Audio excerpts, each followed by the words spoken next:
In the world of inspections, there are many types. And when my buyers get under contract, I give them recommendations for home inspectors, but certainly welcome them to use their own. And they often ask me, what should I do? Because you open up a whole new can of worms when you delve into the world of inspections. The most basic type is the whole house inspection. Whole house inspectors will usually give a really good 3 to 4 hour kicking of the tires, if you will, of that house. And they'll usually include the termite inspection as well, the wood destroying insect inspection, which is extremely important. So you have the whole house inspection just as a general inspection, and you've got lots of little inspections that can be done at additional charges for it. Again, the termite wood destroying insect inspection is usually done at the same time, but just make sure it is with your inspector. Some of them don't do that or offer it.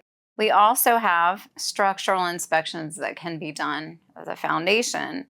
We have mold inspections that can be done. Radon. We have sewer scope inspections that have become super popular now. You can have HVAC inspections. You definitely want to have a septic inspection if that property is on septic. So we've got a lot of different types. And then I had one client one time who purchased a for sale by owner and then listed his house with me. He actually had professionals come in and do HVAC, roof, some structural, I believe, and just all the basic components of the house, electrician, plumber. He went that route instead of having the whole house umbrella. So you can do a lot with inspections and have a lot of types. Just remember that whatever type of inspections you do decide to perform, no one's allowed to tear the house apart to do the inspection. It's all site inspections that are done. So I have clients who ask me, well, what do I do? Do I do the septic inspection first or the whole house? Or do I go ahead and have a mold inspection? Or do I go ahead and have a sewer scope? My answer is always in terms of strategy, because as an agent, everything that I think about is in terms of strategy. I tell them you can go ahead and order all the different types of inspections, or look at the property disclosure and see if there may be a mold test that needs to be done up front, or if it's an older house, pre-1970, or even maybe newer than that because of all the different types of building materials we've had in terms of sewer lines. You may want to go ahead and just have that sewer scope done no matter what. But the strategy is you can either get the whole house inspector in first and see what they recommend, or go ahead and hit the highlights of what is most important to you with regard to sewer scope, mold, radon. Most people are performing radon inspections on basements no matter what. And that's always a good idea.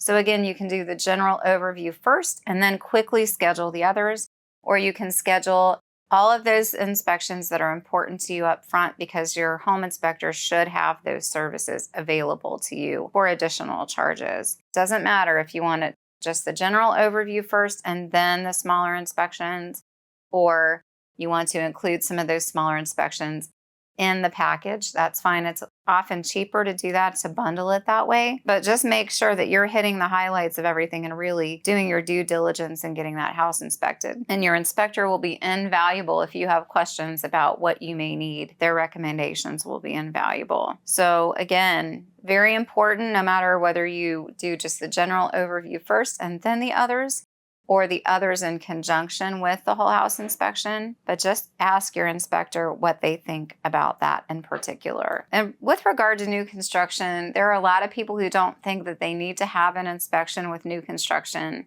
And I always tell my people this: the house needs to be inspected. If it's a market home, you should have it inspected just like any other property you would be buying. So you'll want to have that home inspection prior to closing. If it's being built to contract for you, it's a little harder to do that, but still, I always recommend a good inspection prior to closing.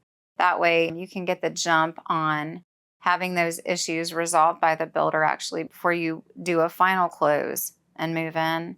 So if you can do that prior to the orientation after the house is all done, maybe the landscaping's not done, but the house is, go ahead and have that done so that by the time you do close, those items can be resolved. With new construction, you can also, before your first walkthrough, whether it's 30 days or 60 days, you can get your inspection then. But remember, at that point, you'll be closed on the house. So whatever is discovered, you'll be negotiating with the builder over that after closing as opposed to before. So just keep that in mind on new construction. You should still have an inspection done on it. And again, if you choose not to do that prior to closing, then make sure that you get that done at that 30 or 60-day initial walkthrough, because at the end of the year, they're just basically looking for drywall touch-ups at that point. So whether it's 30 or 60 days, depending on the builder, you've had some time to live in that house, get it inspected and see what's wrong. If you have questions about this topic